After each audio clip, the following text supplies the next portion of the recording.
Welcome to the Reshape Your Menopause show. I am Tracy Sider, creator of the Reshape Method, which is my alignment-based 12-week program to help peri and postmenopausal women get in shape, be egg-free, and age audaciously. And what I also love doing is hosting the show where we have fantastic guest speakers coming to speak to us about things related to perimenopause and menopause, and that can deeply, deeply be affecting us. And certainly when it comes to having the energy in your body to be able to do, to walk, to do workouts, to do these kind of things that are going to be reshaping your body, sometimes that energy is not so easily available. We can really feel fatigued. You come home from a busy day of work, or you've been busy with your grandchildren, depending on what phase of peri and post menopause you're at, and you literally can't scrape yourself off the floor, and you're being told that you need to exercise. And I have this, we're going to be starting a new series, okay? And this is the first installment in the new series about when it is not menopause. Because while it is fantastic that there is this spotlight being shone on menopause, and about time too, and when I say menopause, I mean peri and post, because our symptoms go right through from 40 to rest of your life, okay? So I'm just using the word menopause as a shorthand for perimenopause and postmenopause, because things continue in this new state. And while Oprah and Davina and all these amazing, amazing celebrities are bringing more awareness to what menopause is and what we should be doing about it, it can be, on the flip side, we can start kind of blaming everything on menopause and missing out on real stuff that is going on in our bodies that is pretty easily resolvable, right? And so this first series of when it is not menopause, Dr. Talia Marcheggiani, and I'm going to bring her on right now. We are so thrilled to have one of our regular speakers come and talk to us about the really, really important topic of low iron, okay? Low iron, how low iron could be causing your hair loss, your brain fog, difficulty losing weight, and fatigue. So, Dr. Talia, thank you so much for joining us. Thank you. Hi, Tracy. Hello. So, let us know, first of all, what is your experience of low iron in your practice, right? You're a naturopathic doctor. How often do you see low iron being an issue among your peri and postmenopausal women? And what does low iron even mean? Yeah, so iron is an important mineral in our body that we need, which we can get into the, what it does and its role in our health, of course, in this talk. But I think one of the main concerns that people come in to see a naturopath for is fatigue. A lot of people struggle with low energy, low motivation, and it's beyond feeling sleepy. It's like, I know that I've had a good rest. I know that I've slept enough. I think I'm sleeping okay. And yet I wake up and I maybe feel groggy in the morning, or I have an afternoon crash, or I feel like I just don't have the motivation and the energy to do the things I want to do. And as you said, let us know in the comments, right? If any of what Dr. Talia is describing is something that you're feeling. So just go, yes, put your hands up.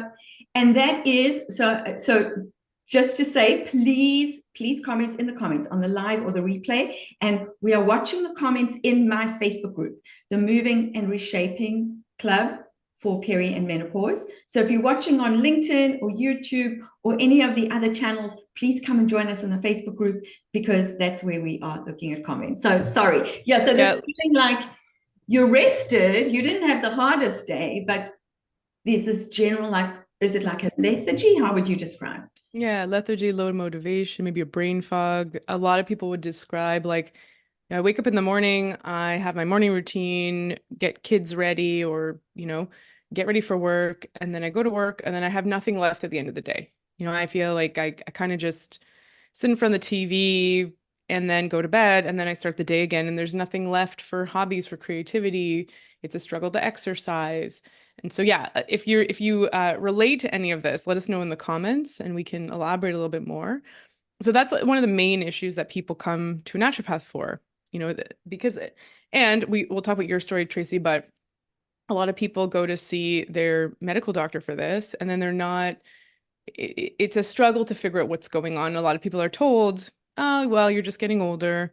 And if you're in the perimenopause, menopause zone in your life, that age range, then that's what it gets blamed on. It's like, oh, your hormones are changing. And this narrative starts to foment in our consciousness. And a lot of people will just say, my hormones are changing. I'm getting older. That's why I'm tired. And as a naturopath, one of the things we look for, so there's two main, we can break down our assessments and what we look for in people into two main, I guess, disease processes or root causes. One is deficiency and one is excess. Right? And so deficiency could mean a hormone deficiency. It could mean, a decrease in the important functioning of a hormone or a organ. But in many, many cases, we look for nutrient deficiencies. That's something that we're assessing for. I'm looking for symptoms of, and we're often recommending nutritional supplementation. And the most common nutrient deficiency is iron. And luckily, you can test for iron. You can test for iron itself, and you can test for the storage form of iron, ferritin.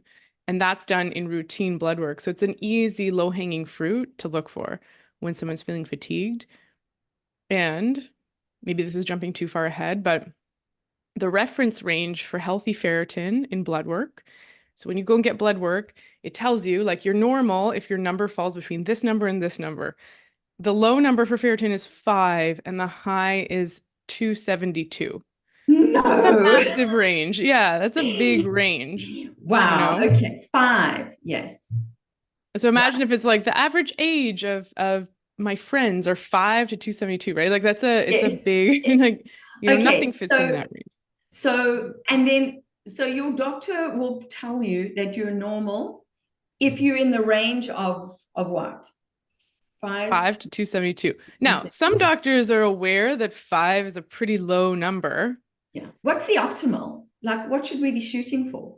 The optimal is somewhere between 40 and 80, depending on the person. So you Mhm. don't want to be too high with ferritin. Ferritin is also an inflammatory protein, and having too much iron is not good.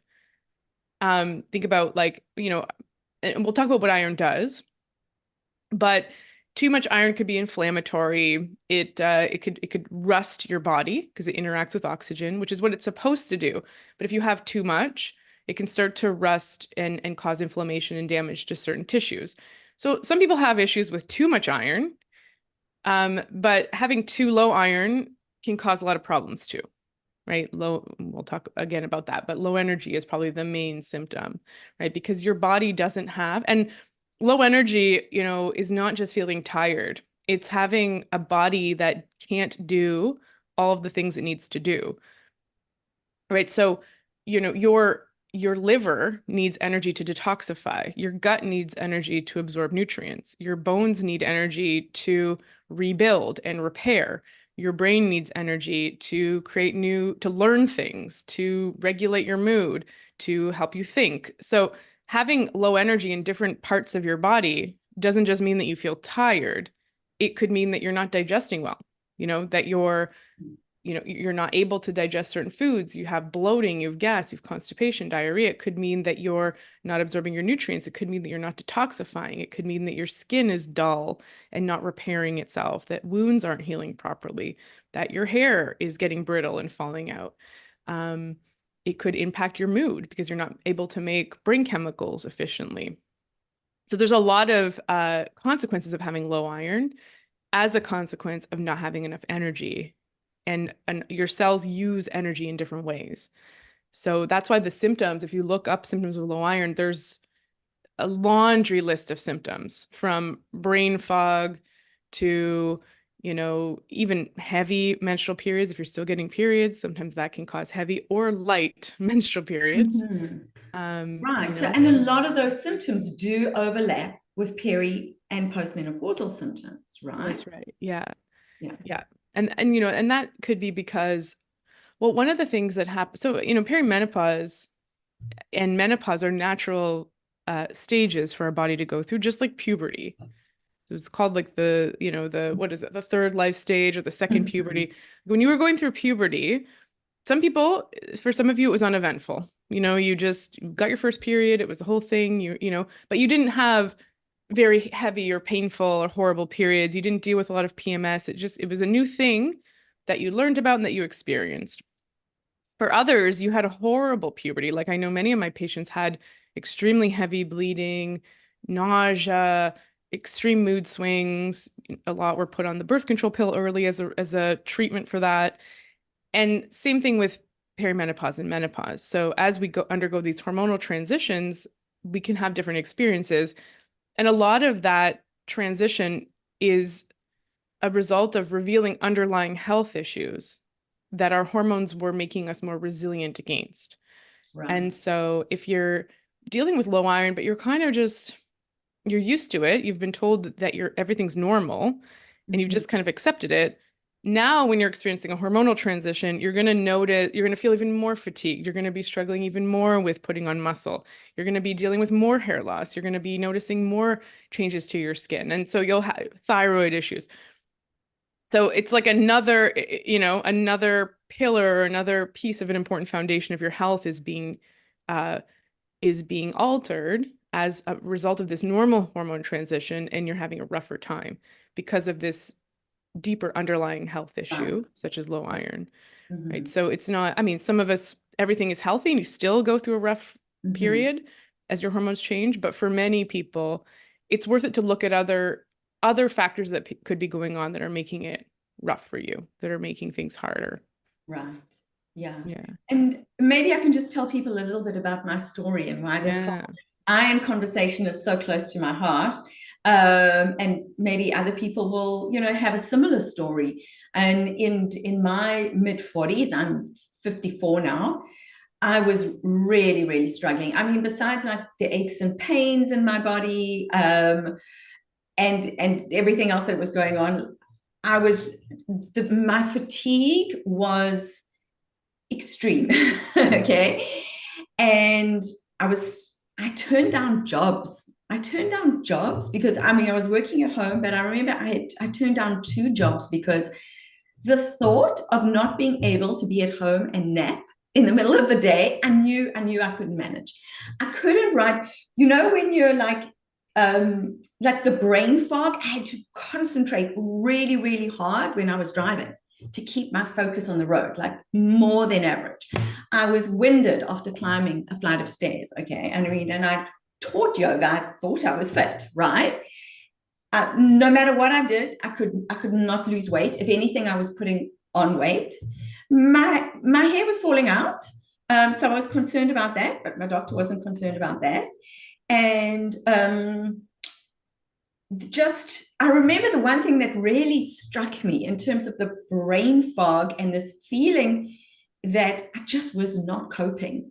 Just was not normal. Is that when you pay bills online and you got two screens open, you got your internet banking on one screen and then you got your email on the other screen with the bill. Okay. So I'd look at the price of like the gas bill that need to be paid, right? And typically you just go, alt tab and type in the price. In that process, I couldn't even hold the number in my head for that alt tab to put it in. I was like, I literally have no more memory any longer. And that really, it was deeply affecting me emotionally because I was going to the doctor, he was doing the blood test, and he was telling me, you're not anemic. That's what he was saying. He was saying, you are not anemic and your iron, your ferritin is in the range. So I don't know what to do about it. This is all normal. So so you take it on yourself, right? You're like, I was being sent for all sorts of tests, and I was just telling Talia, the pulmonologist, right? I went to see a pulmonologist. In the meantime, like, I'm in Toronto, so the government pays for all these bills. So I can't imagine what they must have spent on all these specialist tests for me when it was really just the ferritin. The pulmonologist said, no, everything's fine, everything's fine. You're just not fit enough. You need to work out more, right? So then because I can't, like I literally can't, it starts to, for me, it really started to like undermine my self-efficacy and my self-esteem, that like I was just not trying hard enough, I was just maybe not eating well enough, I wasn't getting enough sleep, it was me, I was the problem, I was personally the problem. I didn't want to socialize, I didn't want to see people, I didn't want to have people over to my house, because having to entertain and cater like that was just overwhelming. So it was changing me, it was changing my relationship with my husband, it was changing my relationship with my family, everything. Okay. And I thought that I was doing the best that I could, right? And things turned around when my eyelashes started falling out. My eyelashes started falling out. And I went to my doctor and I'm like, this is crazy. My eyelashes are falling out. So then he took my ferritin again. And I think now it was like 5 or 6. Okay. So I must say, to his credit, when he realized it was the ferritin, I went for iron infusion. So maybe we can talk about the pros and cons of that. But just to tell people, okay, iron infusions are not for everyone. But he did feel that my situation was quite urgent and warranted iron infusions. And it was literally like day or night. The change, there is no ways I would have been able to switch careers, because I was an English language editor, completely retrain as a movement specialist and start a new business in my mid-40s if I had not have fixed this iron problem. Okay, so what do you have to say about my story? There was a lot there. Yeah, I'm wondering if, and feel free to share as much as you feel comfortable. I'm wondering if at any point you felt like, maybe I'm just imagining this. Maybe this is just normal. Maybe I just have too high expectations for the energy I should have. Like, you definitely went into a place where you're like, I need to work harder, I need to do Yes. more. But was there ever like it's normal and maybe I should just cope or just give it like, yeah. Was that ever part of like that experience? Um, no, no. Mhm. It was the other way. I actually landed up getting really withdrawn and depressed Uh-huh. and feeling like I just wanted to disappear, Mm-hmm. because you literally can't drag yourself through the Mm. day. So Yeah. it's not normal, Yeah. Yeah. but you don't know what to do any longer, right? Yeah. And you're like, I've asked for help and they're just telling me to like Yes, work out. And I know that's not right, but I don't know what it is. So you're like, I yes, need to find the answer, but I'm also so tired. How can I find the answer? Like the exactly. Yes, level of like yes. cognitive function you need to do your own detective work. Hmm. Yeah, yeah, Mm. absolutely. Yeah. And it's, thanks for sharing. It's like such a, the thing that was coming to mind that I think strikes a lot of my patients when we discover they have low iron is they're like, you can feel there's kind of like a disbelief of like, it's got to be something more. It can't just be as simple as low iron, because it's Yes. like, I'm like, in some cases, people are like clinically depressed, Mhm. they score high for depression. They've been prescribed an antidepressant, Yeah. which that's fine. But if it's low iron, it's not going to fix the problem, Or people are taking like hair loss supplements, or they're trying to do their own kind of whack-a-mole with their own symptoms. Mm. Um, and they're sometimes doing research and like, maybe I have thyroid issues, maybe I have candida, maybe I have all these things. And when they find out it's low iron and they're kind of like, but what about this? Like, yeah, that's also could happen from low iron. Well, what about this symptom? Well, that could also be low iron. Like it could all the idea that it's something so simple and Yes. that it's like a $15 iron supplement. I mean, in your Right. case, you're at the point you needed transfusions, but for a lot of people, it's like, if their ferritin is like 15 or 20, um, it's just a matter of intake. They can sometimes take a supplement. Mhm. Yeah, but there's often disbelief because you suffer for so long and for so much, and Yes. it almost feels like there must be something like the specialist can't figure this out. Yeah. You know, I'm going to the guy who's charging the government like $400 an hour to do all Right. these pulmonary tests. I mean, MRIs, I'm getting like the Uh-huh. Cadillac level of healthcare. Yeah. And the answer was it's $15 to test ferritin in Canada, you Yeah. know? Yeah. So it's a very run-of-the-mill test, very Right. easy to do. Yeah. Yeah. Um, and you mentioned, your doctor was in disbelief, wasn't really willing to look at ferritin initially because you were in the range, but also because Yes. he said you weren't anemic. Yes. Um, so anemia, it might be helpful for people to know, like when you get a blood test, and this is very common every year if you do a physical with your doctor in Canada, but in the States, it's similar. These are very common blood tests. There's something called a CBC, complete blood count, and then ferritin is tested very often. A CBC is tested with almost every blood work, whether you go to the ER, whether your doctor's just checking on how you're doing. Like it's a cheap blood test, and it just looks at your red and white blood cells. And there's a whole bunch of different things in a CBC. Like I don't know how many items. It's a sort of like a paragraph of different things.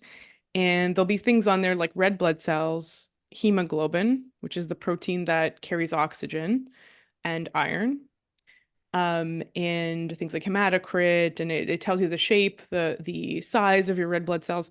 And so anemia is when you have low red blood cells, low hemoglobin, and low hematocrit. When you have those three things all low, then that's anemia.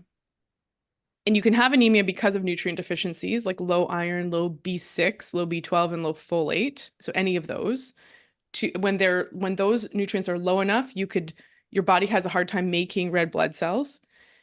But you can also have anemia because you're losing blood, right? Like you're bleeding, you have heavy menstrual periods, you have a gastrointestinal bleed, you have a wound that you're bleeding from. You could also have anemia because of certain diseases, where your body's having a hard time making red blood cells. You could have lead poisoning. So there's different reasons that you can have anemia. The most common is probably low iron. But you can have low iron and your body can be struggling, but keeping things afloat by making enough red blood cells. So just because you don't have anemia doesn't mean that your body isn't going on eco mode basically, right? Like Mm-hmm. not willing to expend as much energy, not investing in your mood, hair health, menstrual health, hormonal health. Your body's like, okay, I'd rather have enough red blood cells than eyelashes. So goodbye eyelashes, right?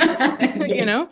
So, it's our bodies are different and they cope in different ways. And you could be you know, there is a theory in regards to low mood that it's our body's way of conserving, of recouping, because what happens when you're depressed, you go more introverted, you become more introspective, you pull back on the activities that you're normally doing, and you kind of retreat. You become, you become more tired, you don't do as much. And this is if you have the flu, if you're experiencing inflammation, you probably feel depressed. You don't really notice it because you're sick with the flu, but your mood is not great if you analyze it. So when our body has low nutrients, it's not able to function properly. We conserve, we go inward, we don't do as much. And then layer that on with, you're like, well, I want to fix things. I want to find out why I'm feeling this way. And you're being told like, well, you're not working hard enough. And I imagine your personality, Tracy, you're like a go-getter. You like to do a lot. You've high expectations for yourself. And so if someone's telling you you're not doing enough, you're probably going to take that and run with it and take that on and, be Yeah. like, okay, I'm Yeah. not doing enough. I need to exercise, should I exercise more? I thought I was. I'm a yoga instructor, but okay, I can't really walk up the stairs, but okay, you know, I should be doing more. Um, so yeah, that's not going to be good for your mood, right? To be in that spiral of like, it's my fault that I feel this way, but I don't know what I could do. Mhm, And what mhm. I'm being told to do isn't working. I'm not working out more is not helping the situation. Yeah. Yeah. So after the iron, what was your first iron infusion like? Do you remember what it was like to finally receive the elixir of life? It was Well, so maybe we can talk a little bit about treatment, right? Like Mhm. what levels people should be maybe asking more questions, or maybe going to somebody else, right? Because um, I feel like the medical system just wants to keep you alive. Hey, you're alive, you've got a pulse, your iron's good, right? Mhm. Whereas in naturopathy, it's more about thriving rather than surviving. That's why you probably interpret the numbers differently. Okay. Mhm. Um, so um, it was the most incredible feeling. I remember about 3 days after that iron infusion. I had to have three. I had to have three. It was a bit nerve-wracking because they basically tell you, you got to sign all these things when you have the infusions. Is that if it doesn't kill you, if you don't go into shock, right? Because you've got to do it inpatient in a hospital. If it doesn't kill you, you're going to feel great. You're like, oh, yay. Yeah. Yeah. So This is exciting. Yeah. yes, so I was really, really nervous for the first one, and they dripped it very, very slowly to see what my body's reaction would be. Mhm. And then the other two they ran faster because but it is an inpatient procedure, right? I mean, an outpatient procedure. You do need to be supervised to make sure that everything's going okay. But I remember just after about 3 days, just suddenly having more clarity of thought. It's like this whole veil had lifted, and I was like, oh, there's me. Mhm. Mhm. You're like, here I am. Yeah, I remember I had low iron too. It never got as low as 5. I was never anemic, but I think it was something like 15. I was a vegetarian for a few years, and I remember sitting on a bus in Toronto, just being like, I am so tired. I slept 10 hours last night. That's not the problem. And I was in my early 20s, and I was like, I am just so tired. And my doctor was like, yeah, your iron could be better. That's how she worded it. And I was like, okay, all right, I'll start eating meat again. So that was, my toe dip in the world of low iron. But I remember, yeah, as soon as I started taking more, it's kind of like there is sleepiness when you have low iron. Like a lot of people will feel Mhm. sleepy, where it's like you could take a nap, like you said, or you could, like, I felt like my eyes were heavy. There's like a fog over my head. But a lot of the time, it's interesting. Like I'll look at people's blood work and be like, your iron is like 5 or 15. Your ferritin is 5 or 15. And remember that 40 is where we're starting to talk like normal range. And I'm like, are you tired? Like, no, my energy's like 7 out of 10, 8 out of 10. And then they start supplementing with iron, and they're like, oh, like I never realized what it's like to feel, there is a certain point at which low ferritin is just kind of becomes your baseline. Like we're Right. used to feeling like my energy is higher at certain times of day and lower at other times of day, and there's like a sleepiness, and but there's a, like, when your iPhone battery only fills to 70%, you're like, this is just what I have. Yeah, I have Mhm. to plug in halfway through the day, or else I can't communicate with anyone or access Google Maps. So I think it's interesting, in your case, you really felt the symptoms, but in a lot of cases, people are like, yeah, I don't know. Am I tired? I feel okay. Like I get through it, Mhm. And so in my case, yeah, I started supplementing and was like, whoa, I am a high energy person generally. And my baseline went up. And so that was enlightening and useful, because when it sets a standard for your health, right? You're like, Yeah. oh, I normally have a lot more to give after a work day. I want to do things on the weekend. I want to do hobbies. I want to stay stimulated. I want to, I have I'm an introvert, but I have energy to be more extroverted sometimes, and you know. Yeah. Um and so treatment, let's talk about. Yeah. So the simplest treatment, so what people will get prescribed by their doctor if they're not at the point where iron transfusions are appropriate. I think iron transfusions are given when someone's ferritin is below the range or they're anemic. And I don't know it. There might not be there could be an argument made, I think, with general practitioners to do it as first line treatment like you got. But I think a lot of practitioners will, like GPs, like medical doctors, will try and opt for supplementation first. Mhm. Yeah. And that, yeah, so if you're like borderline low or you're still in the range, then a doctor will recommend that you take ferrous fumarate, so an over-the-counter supplement like Ferromax in Canada is a common one, and it comes in like a blister pack, and the capsules are like dyed and they're big fat pills, and it's about 300 milligrams of iron per capsule, and that's the treatment. And so for some people that works, they start taking that, and then 3 months later, so the protocol is you test iron 3 months, ferritin 3 months later, and your ferritin should, in my experience, it should double. So if you were 5, should be 10. If you were 15, should be 30, in 3 months. Mhm. And what we're looking for is that your ferritin level has gone up, and then maybe you don't need to be supplementing as much, depending on why it was low, which we'll talk about, because low iron is a root cause of all these symptoms, but what causes the low Yeah. iron, right? Right. Yeah. We're Yeah. looking always at the deeper root of things, and we're Right. trying to get to Yeah. as much Yeah. root cause as possible, because otherwise you're in a position where you just have to take iron supplements forever, right? Yes. Where there could be a deeper underlying issue. Um, so in my experience as well, ferrous fumarate, the conventional supplement, it's a supplement. It's over the counter. You can buy it at like a drugstore. Um, in my experience, people often struggle with it. It's not as well absorbed. Not everyone can absorb it. And it's a large dose of iron that could cause constipation and GI issues.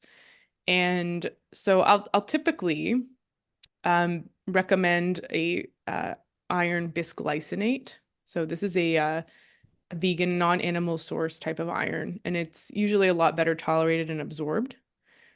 And then it's also worth noting that iron needs vitamin C to be absorbed. So if someone's having trouble with absorption, you can take it with vitamin C. Or in a lot of supplements, there's already vitamin C in the compound in the supplement itself.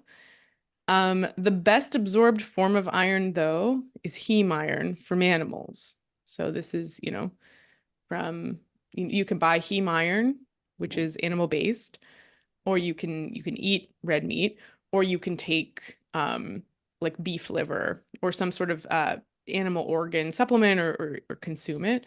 So those are some options. But yeah, if someone's vegetarian or vegan or can't consume animal products for personal reason or spiritual reasons, then iron bisglycinate's often a good source.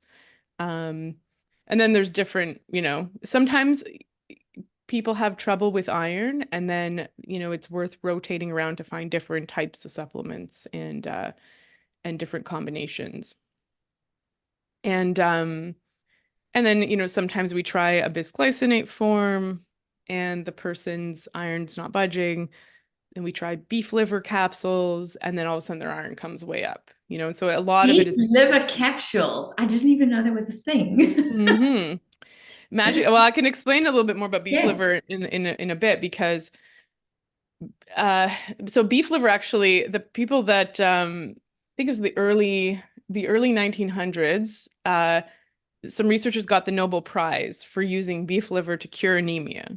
So it was sort of like the original iron capsule. And the thing is that beef liver has iron in it. It's a really good source of heme iron, but it also has copper and vitamin A and folate, which assist in the absorption of iron and creation of hemoglobin. So sometimes people have low iron, but sometimes they have low copper, and they need copper and vitamin A to put the iron in ferritin and in hemoglobin.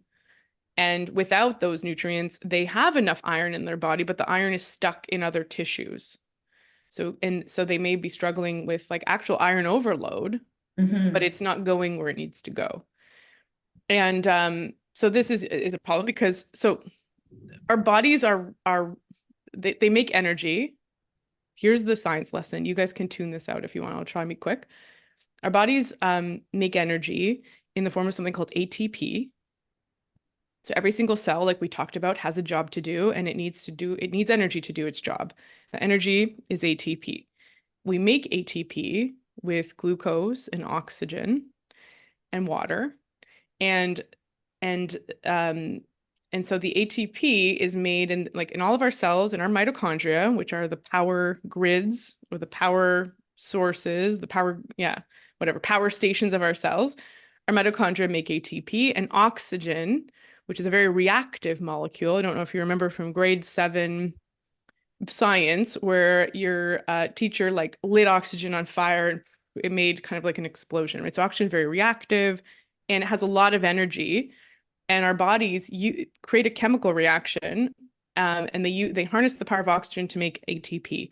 But oxygen is very reactive and dangerous to our body, and so our body needs to keep oxygen safe. It keeps it in this little container, and it uses iron to bind that oxygen. So we grab onto oxygen in the form of hemoglobin molecules, and those hemoglobin molecules have iron in them, right? So your car has iron in it, in the metal in your car, and what happens when you expose that metal to oxygen? It rusts, right? So oxygen binds really well to iron, but we need to create this combination in a hemoglobin molecule so that our body doesn't deal with the oxidative stress that can cause damage to our cells.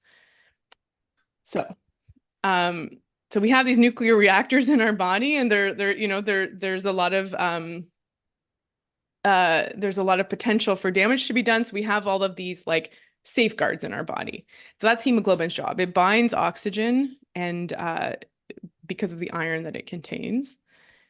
And so if you don't have enough hemoglobin, if you don't have enough oxygen carrying capacity, you're not making enough energy in your cells, and your body's trying to compensate in all these different ways, right? So your heart's going to race faster. A lot of people have anxiety symptoms because of low iron, because their heart is palpitating.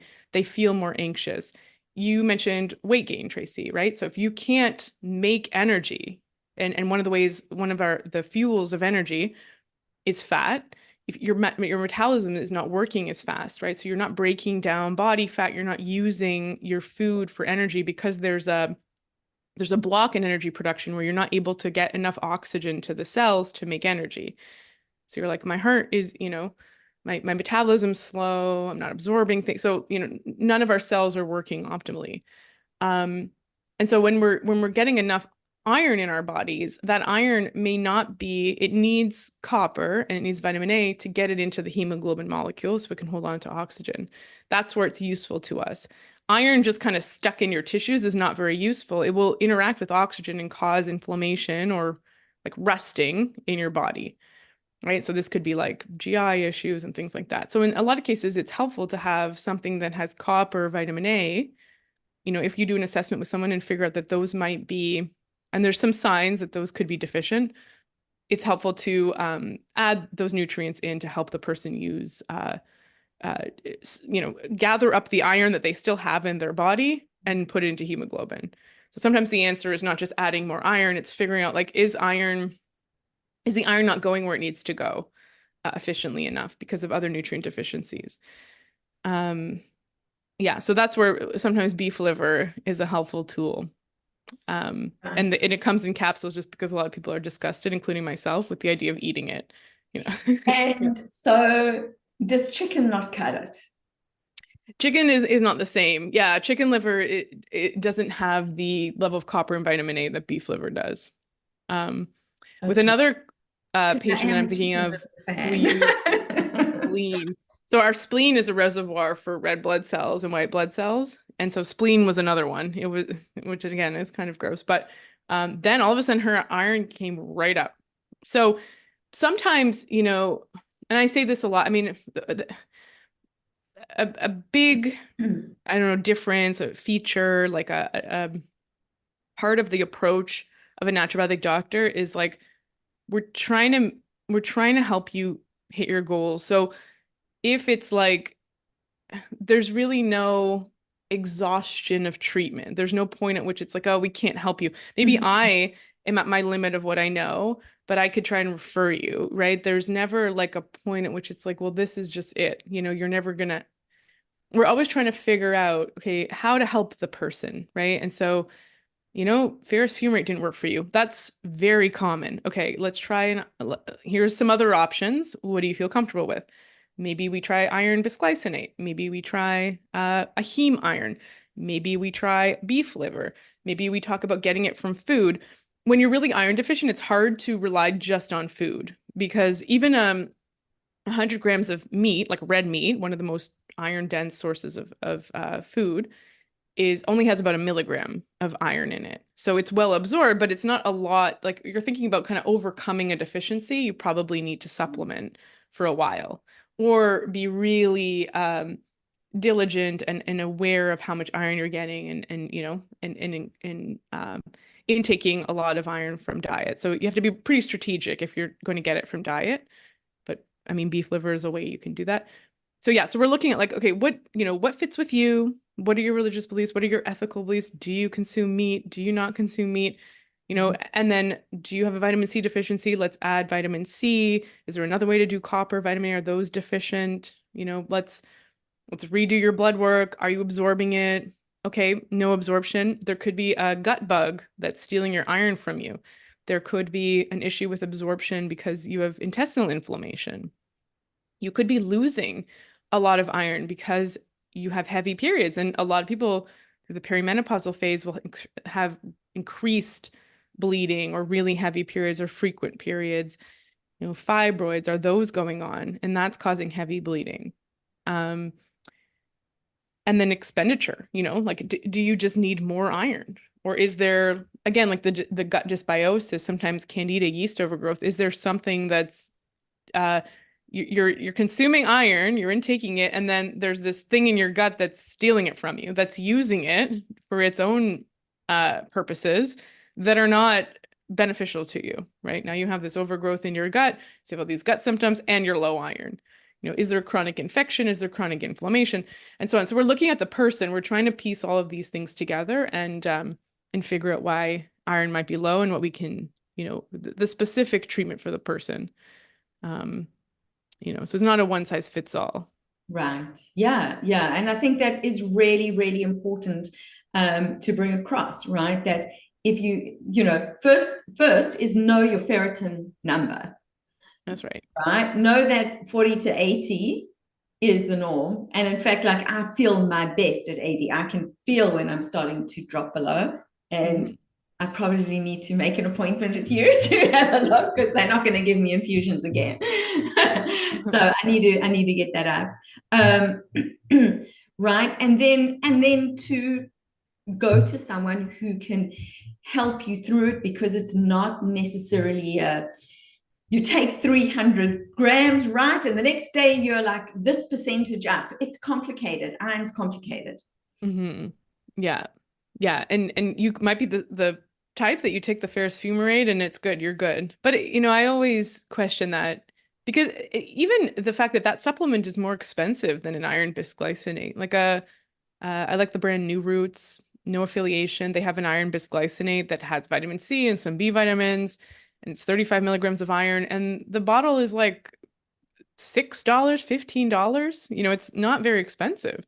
Right. So it's, you know, it could be a relatively easy fix, which again is why a lot of people are like, really? That's it? It's like, That's it. you're telling Yeah. me that like, you know, when I do my weekly grocery shop in the health food section is the cure to what I'm dealing with, you Yeah. know, and the reason that I can't, like you said, like start my business or take on a job or exercise or, you know, or think, it's like it could be, you know. So and then we were talking before too about like looking at your iron. So if you're in the States, I think it is possible to do your own blood work. But if you're in Canada, um, you know, regular blood work that you get done with your doctor, particularly if you say that you're tired and your doctor runs a blood work to look at nutrients, iron, ferritin will most likely be on your blood work. So I always urge people, whether they're seeing me or just for their own benefit, like obtain a copy of your most recent blood work. You know, if you got it done in Canada with Life Labs, then you can log in and you can get it yourself. Your doctor should be happy to send you a copy if you don't have a login code. With Dynacare, our two main lab companies in Canada are Life Labs, Dynacare. With Dynacare, you can also log in to see your results in the States. I believe if you've paid for your blood work, you should be able to see your results. And take a look at your ferritin levels. And you know, what does your ferritin say? So in Canada, actually, the reference range, the units that we use are a little bit different from in the States, but the I believe it's nanograms per milliliter in Canada. You know, where does your ferritin lie? Like, what is the number that you see? Mhm. And a lot of people will look and be like, oh, it's like 12, or, you know, or okay, or it's 35. It's like, yeah, it's not extremely deficient, but maybe that's a factor that could help me feel a little bit better, Right. you know? Yeah. So Yeah. I think, you know, it's not a nice thing to think about, but sometimes we can fall between the cracks. And, you know, it's great to have practitioners that are trying to help us, but they're limited by, you know, the system in which they work and the budget and how Mhm. long visits are and their knowledge. You know, I was told in undergrad, I took a nutrition course with the medical students when I was in third year of my life science degree. Our nutrition teacher said, there are no nutrient deficiencies in North America. Okay, so this is the I don't know if this is different. That was in 2003, I believe. So maybe things are different 20 years later, but that was what I was told. I even repeated that in my naturopathic college, and one of my professors was like, "What?" Mhm. So I was told this by Queen's University, Kingston, Ontario, very good university. I was told this, and I believe it was first year medicine students taking a nutrition course, Mhm. and they put everyone together. So that's what I was told. So a lot of medical doctors, you know, the ones that took their first year, second year nutrition in 2003 with me Mhm. are might be carrying that idea of like Right. it's really rare to have a nutrient deficiency. Nutrient deficiencies aren't a big deal. You know, it's not going to cause, if it's not causing anemia, it's not a problem. If you're not a vegan or experiencing intestinal bleeding or have celiac disease or an issue with being able to absorb, then we don't have to worry about your iron. Mhm. There's a lot of ideas, just we're limited by our the lens in our Yes. education and what we see in our practices, Right. right? Yeah. And so this is like an argument I'm trying to make for like being the biggest advocate in your own health, you know? So you don't have to do it all on your own. You don't have to be solely responsible, but like assembling a team, you know, obtaining your own blood work, you know, having a critical eye on your numbers, not just necessarily accepting one person's point of view, especially if you identify with Tracy's story and you feel like there's something missing here. Like I know that it can't just be that I'm not exercising enough, or it can't be all in my head. Like I know I don't feel normal. I know it can't, you know, okay, I've never experienced, you know, this might be the first time you're experiencing perimenopause or menopause, right? So you have nothing to compare it to, but that piece of intuition within you that there's something off, you know, listen to that and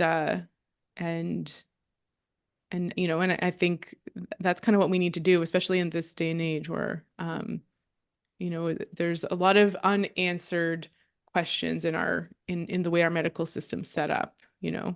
Yeah, absolutely. Absolutely. Kat is asking in the comments in the Facebook group, the Moving and Reshaping Club for peri/menopause, if you want to come and ask. Also in the replay, you're welcome to come to the replay and ask Talia questions. I hope you will be able to pop in and answer. So Kat is asking, what are some signs of low vitamin A and copper that you mentioned earlier? Yeah, vitamin A is well, actually one of the big signs in blood work is low neutrophils for low copper. So, neutrophils are one of our white blood cells, and they're tested in a CBC, a complete blood count. So you likely have a neutrophil number in some blood work that you've done. And a lot of the time their neutrophils will be kind of low normal. So a normal level in Canada starts at 2, so it'll be 1.8, 1.9, and it's always kind of like that. They're like, yeah, my doctor said it's fine, you know, but I always kind of have this random number that I can't even pronounce is low. So that's a sign that copper could be low. And then we're looking at, you know, it's not, you can test copper and vitamin A, but it's tricky um to put a lot of weight on blood levels because our body, all the action is happening inside the cells, not necessarily in your blood, right? So you might have normal blood levels, but you don't have enough in your cells. So we can approximate if you're deficient by looking at your blood. Like if it's low in blood, it's certainly going to be low in your cells, but just because you have a normal blood level doesn't necessarily mean that you have enough.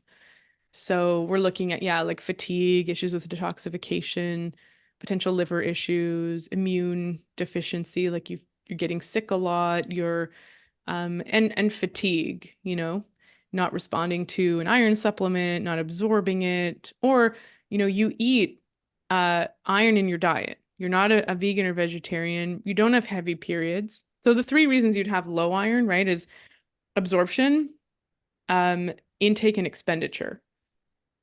So absorption you can rule out if you have adequate levels of other nutrients like vitamin B12 or vitamin D, right? So if we look at your blood and we're like, your iron is low, but other things look good. Like you're not deficient in everything, right? So you're probably absorbing things. Yeah. Intake, okay, you're eating meat, you're eating animal foods, you're eating, I mean, leafy greens, yes, they're iron. I wouldn't, you could definitely be iron deficient and be eating a lot of plant sources of iron because they're not as well absorbed. But, if you're not vegan or vegetarian, it's like, well, why is iron low if you're consuming it? So is the iron going where it needs to go into ferritin and into hemoglobin? And then expenditure would be like, can you can you use up iron properly? Like, are you recycling it well? So if we're looking at like, you're not really absorbing things, then the copper and vitamin A would be relevant. Right. Um, Because I was taking an iron supplement, which I loved. I can't remember what it's called. I mean, I loved it in terms of the fact that it was very gentle on my digestive system, but it came with vitamin C and B12. Okay. And so, I get my iron tested every 6 months to a year, and my doctor phones me, all very concerned. Whatever you're taking, whatever multivitamin you're taking or iron supplement, stop it immediately because your B12 is in the danger zone. Okay. Danger for what? For, I don't know. This is what he said, right? Mm-hmm. So the B12 was being absorbed a lot better than the iron was. So I'm thinking there still is like an underlying iron absorption issue going on, which I need to get checked out. Yeah, and also, I mean, B12 can sometimes be elevated when people aren't even really taking a B12 supplement. So the question is like, is the B12 actually, again, B12 is it's commonly tested. So if you tell your doctor you have low energy and you want to get blood tests done, they'll probably test B12, which is great. Because that gives us a sense of like, are you absorbing things? How's stomach absorption? What are and B12, I also use it as an approximation for other B vitamins, which are important for all kinds of things. We're not getting into today, but B vitamins are also up there we need all our nutrients. Let's just do that. So B12, first of all, the range for B12 is absolutely outdated. And if you are in the range for B12, you're most likely deficient. So it should start at 600.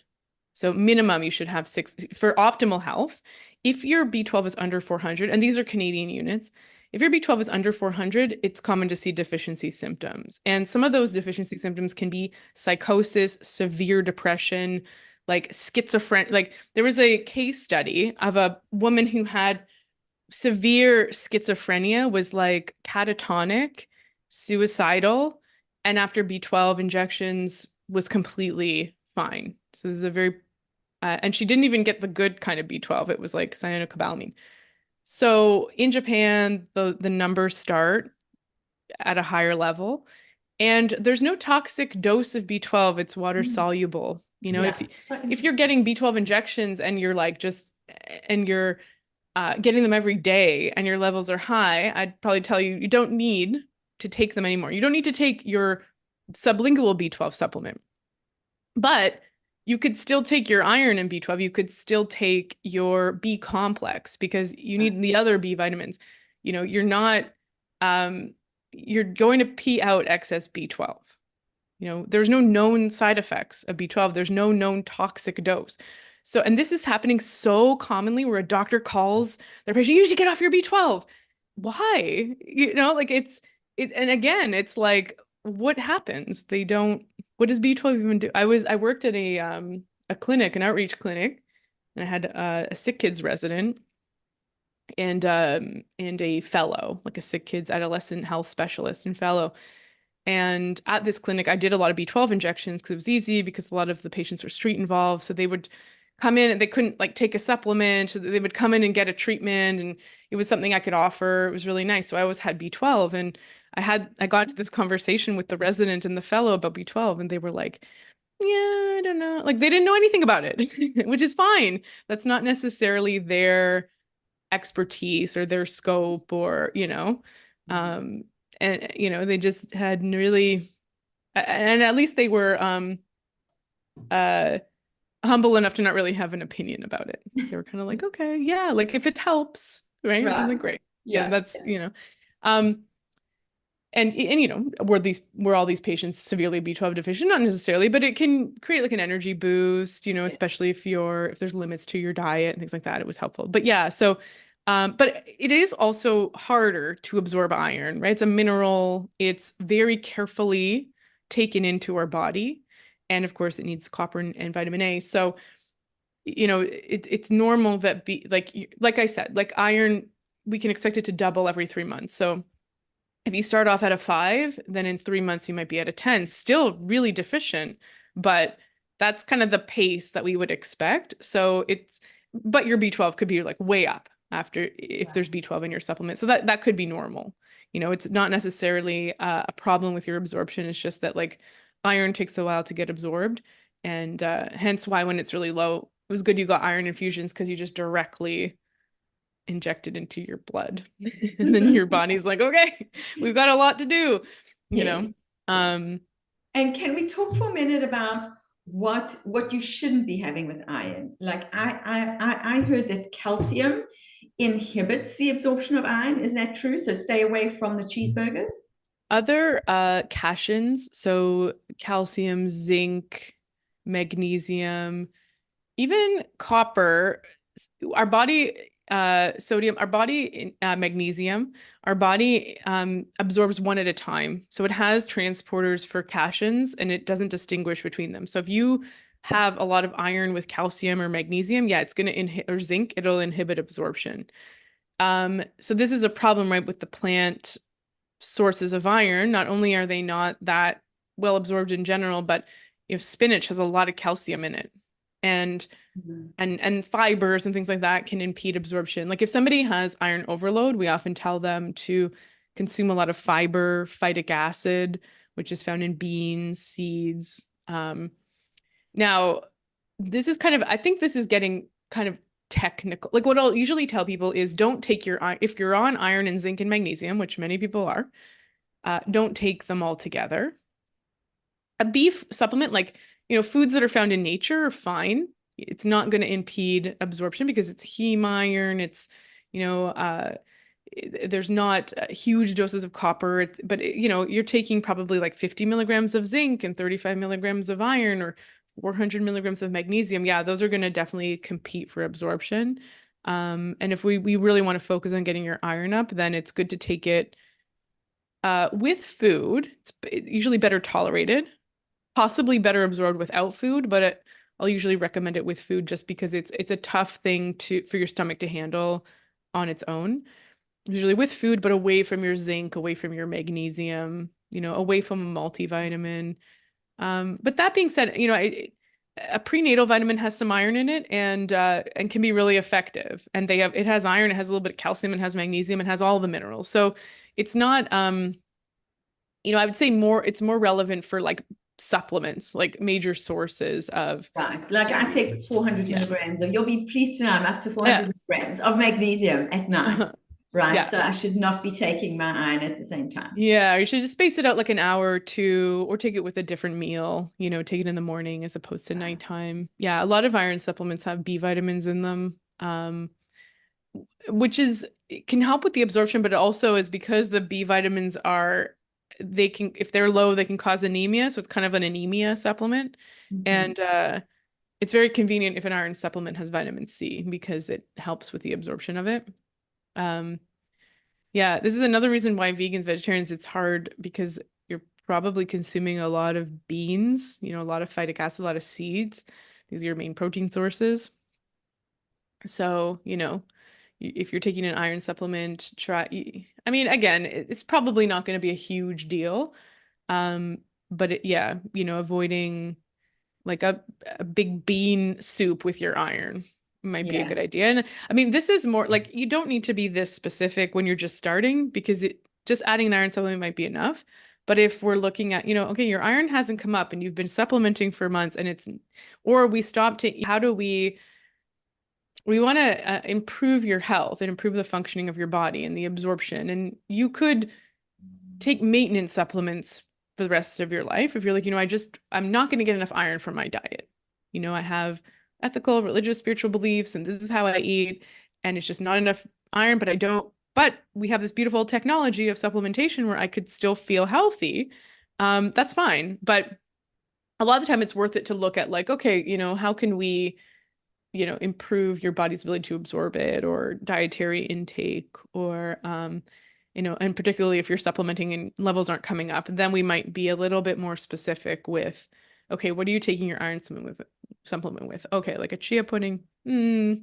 Let's maybe move it to lunch where you have a salad and I don't know, tofu. I mean, all of that still has phytic acid, but that might work a little bit better, Let's try taking it on an empty stomach, maybe see how you tolerate that. So there's different ways that we can tweak things, but we're also trying to make things as simple as possible. So if a simple approach works, that's preferable, right? Absolutely. Mhm. Absolutely. Well, thank you so, so much for coming to speak to us today. This has been really, I hope, Yeah. this is a must watch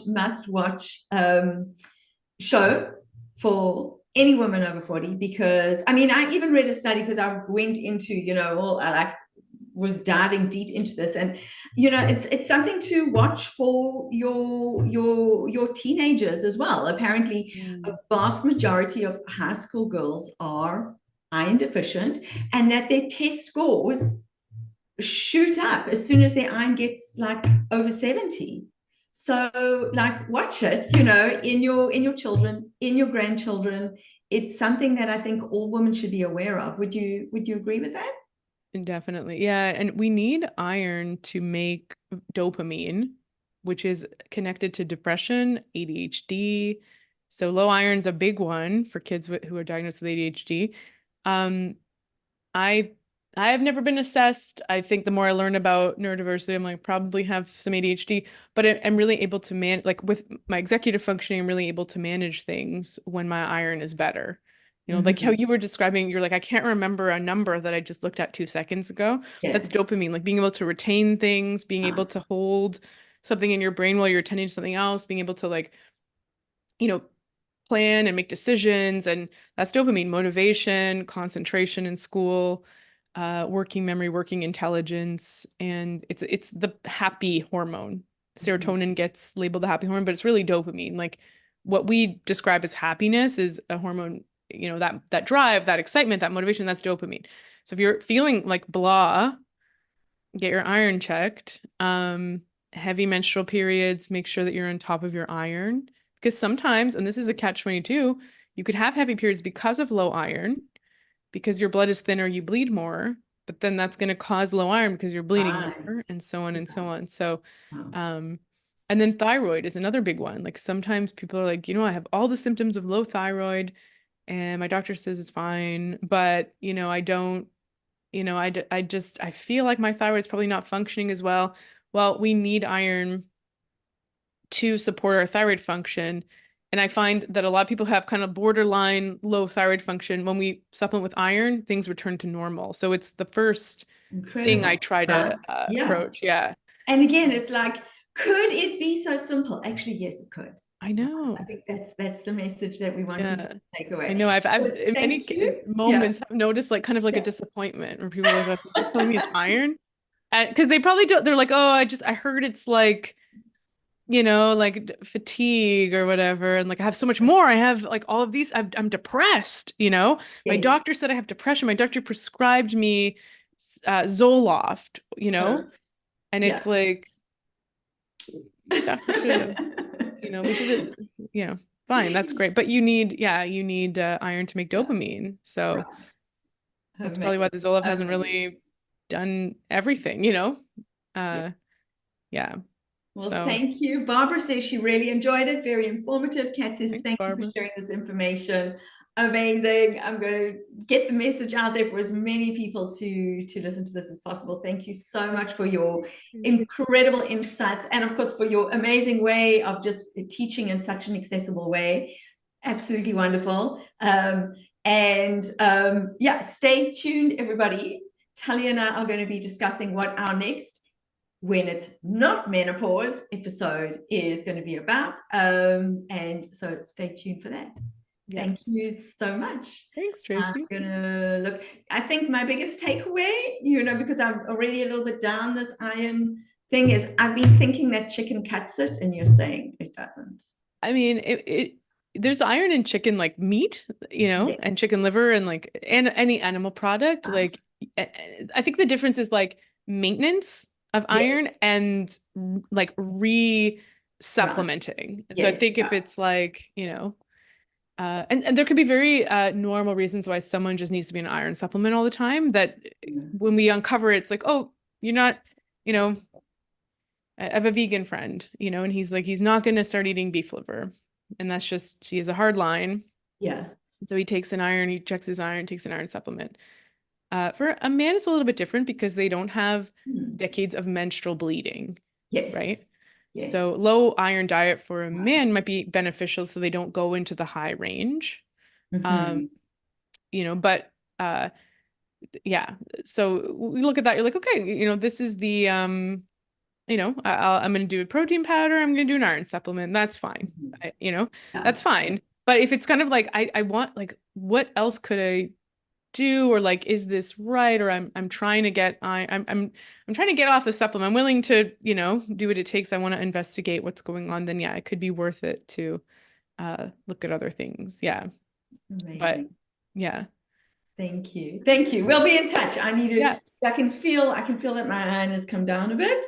I need to, and this is the thing, right? Once you've set that baseline, right? When you're used to years and years and years, maybe even from a teenager, like just your normal baseline being like an iron of, a ferritin level of 20, and then suddenly you know what it feels like to be at 80, then you can feel that dip, right? You can feel when it's off. Yeah, it's like what I was saying, right? I was like, oh, wow, this is how I normally feel.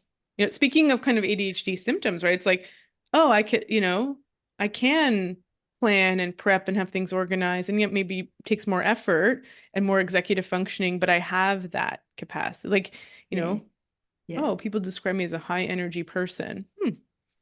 I wouldn't have said, yeah. Like when I'm sitting on a bus being like, wow, it's been 3 hours since a 10-hour sleep and I'm ready for another one. Like, okay, am I just a tired, like imagine how that, like you take that on as a narrative. Like I'm just a low energy person. I just don't have, I just can't do the things other people can do. Oprah and I have 24 hours in a day, but my 24 hours, I need to spend the majority sleeping. Right. So, Absolutely. Absolutely. And again, this having the energy to do all these things that we want to do, that is how we, as we like to say in my community, age audaciously. We don't just want to age well or age in the range. We want to age audaciously. So thank you so much for coming to join us today, Talia. Thanks, Tracy. All the best. Bye-bye.